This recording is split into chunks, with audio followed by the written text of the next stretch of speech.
इंसान वो सक्सेसफुल है जो मेंटल पीस में जीता है। तो सक्सेस का एक छोटा सा मतलब है कि आप अंदरूनी तौर पे सेटिस्फाइड हों कि जो मैंने किया ठीक है। ये सिर्फ़ और सिर्फ जो है ना दिली सुकून की बात है। जो रिस्क लिखा हुआ है बट उसके लिए परेशान नहीं होना चाहिए।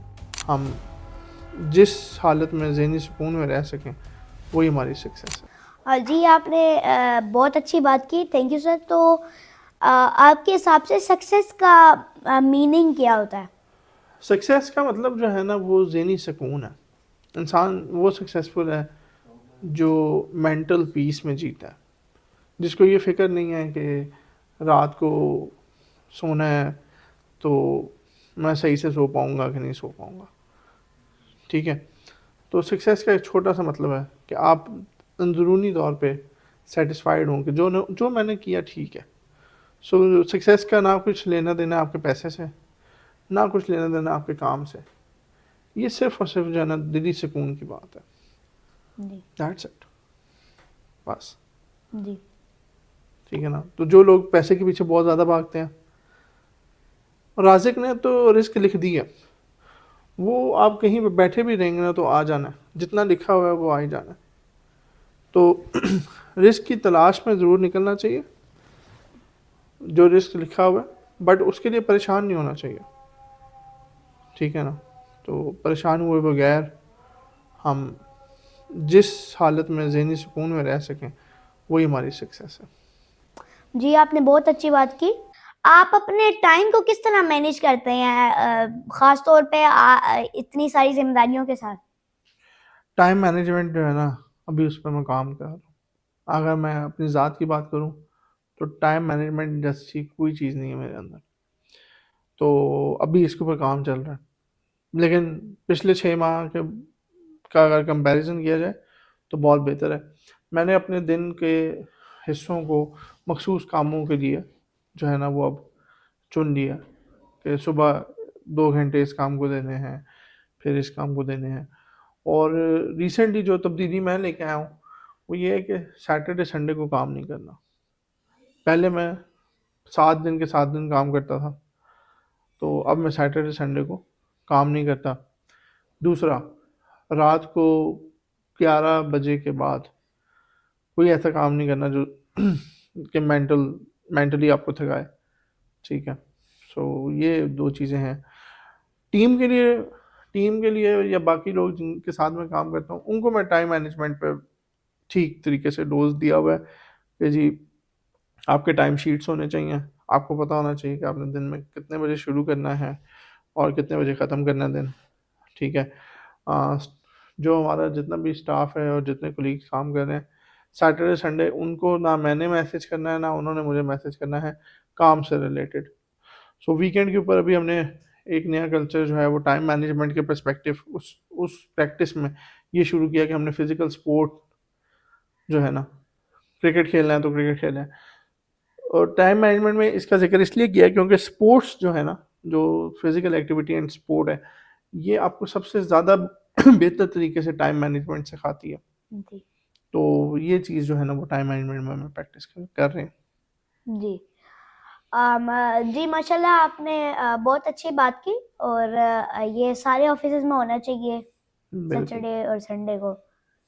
तो अभी आपके हिसाब से एआई का पाकिस्तान की इंडस्ट्री पे क्या इम्पैक्ट है? वेल इंडस्ट्री जो है ना उसका पेस चेंज कर दिया। जहाँ पे इनोवेशन पहले महीनों में आती थी अब दिनों में आती है। इसके साथ-साथ एआई को समझने के लिए और एआई के साथ चलने के लिए बहुत ज़रूरी ये बात समझना है।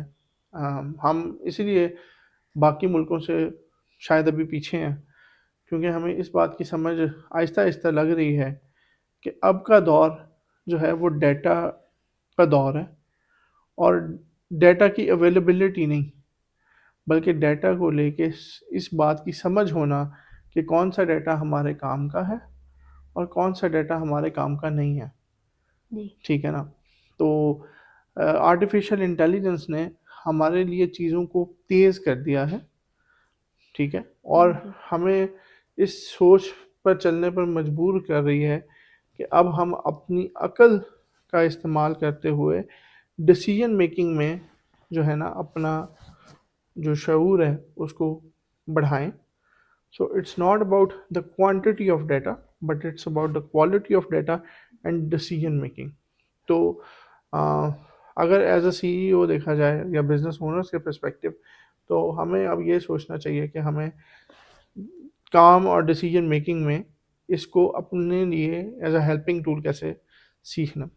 सो एआई ने सिर्फ और सिर्फ दुनिया को एक सोचने समझने की सलाहियत का एक और डायरेक्शन दिया, और दूसरा हमारी एवोल्यूशन के जो पेस है, रफ्तार है, उसको दिनों में बढ़ा दिया. इसके काउंटर आगे आने वाले 5-6 सालों में हमें इस चीज़ पे भी गौर व फिक्र करना है कि हमारी जो यूनिवर्सिटीज़ में पढ़ाया जाने वाला कैरिकुलम है उसको अब हमें उनकी प्रैक्टिसेस को ऐसे बनाना चाहिए कि इन टूल्स का इस्तेमाल करें. आप देखेंगे चैट जीपीटी कितने अरसे से मशहूर थी, ठीक है, काउंटरली चाइना ने अपना टूल लॉन्च कर दिया, डीप सीक, जी. ठीक है ना. सो हमें इन चीज़ों को जो है वो सीखना और समझना है, बतौर इंडस्ट्री ही नहीं बल्कि as a student educational institutes academic curriculums में ये इन चीज़ों पे हमें अपने कैरिकुलम को रीडिज़ाइन करना चाहिए, और इनका इस्तेमाल अब हमें अपने एजुकेशन सिस्टम में जो है ना वो करना चाहिए. जी. जी, आपने बहुत अच्छी बात की. Thank you. ये सारे जो है एजुकेशन सिस्टम के अंदर पाकिस्तान के, उसके अंदर ये इम्प्लीमेंटेशन होनी चाहिए, एआई को इंक्लूड करना चाहिए. तो आपके हिसाब से जो एंटरप्रेन्योरशिप है उसका क्या मीनिंग है, और एक सक्सेसफुल एंटरप्रेन्योर होने का क्या मतलब है? एंटरप्रेन्योरशिप जो है ना जी वो देने का नाम है. To earn, learn to give, right. So कोई भी ऐसा काम जिसमें आप अपने से ज़्यादा आपके इर्द गिर्द के मुआशरे और उनके लोगों को फैसिलिटेशन दे सकें, दैट इज़ एंटरप्रेन्योरशिप. उस फैसिलिटेशन में पैसा कमा लेना ये आपकी विजडम है. सो एंटरप्रेन्योरशिप मेरे मुताबिक पैसा कमाने से ज़्यादा it's the art of giving. इस सोच का होना कि मैंने अपने लिए जो करना है वो बाद में, और जो मैंने दूसरों के लिए करना है वो पहले. इसी तरह से कस्टमर है, इसी तरह से बिजनेस पार्टनर्स हैं, और इसी तरह से ये सिस्टम है पूरा स्टार्टअप एंटरप्रेन्योरशिप का. तो जो स्टूडेंट्स या यूथ नए एंटरप्रेन्योरशिप करना चाह रही है या एंटरप्रेन्योर बनना चाह रही है, तो उनके लिए आपका क्या मैसेज है? यूथ को ना आज एक बहुत अहम पैगाम देना है, और वो सिंपल छोटी सी बात है, इतनी मुश्किल भी नहीं है. जैसे जैसे दौर आगे बढ़ता जा रहा है ना, वक्त भी तेज़ होता जा रहा है, हमारे माशरे में से सुनने की सलाहियत, बर्दाश्त करने की सलाहियत और सब्र ये ख़त्म होता दिखता है. जी. और यही वजह है कि सोसाइटी जो है ना वो रेस्टलेस होती जा रही है. सो जब भी कोई काम आपने करना है as a businessman, as an entrepreneur, तो सबसे पहले आपके पास सब्र होना चाहिए. दूसरी बात, रातों रात तरक्की नहीं मिलती. Shortcuts are not success stories.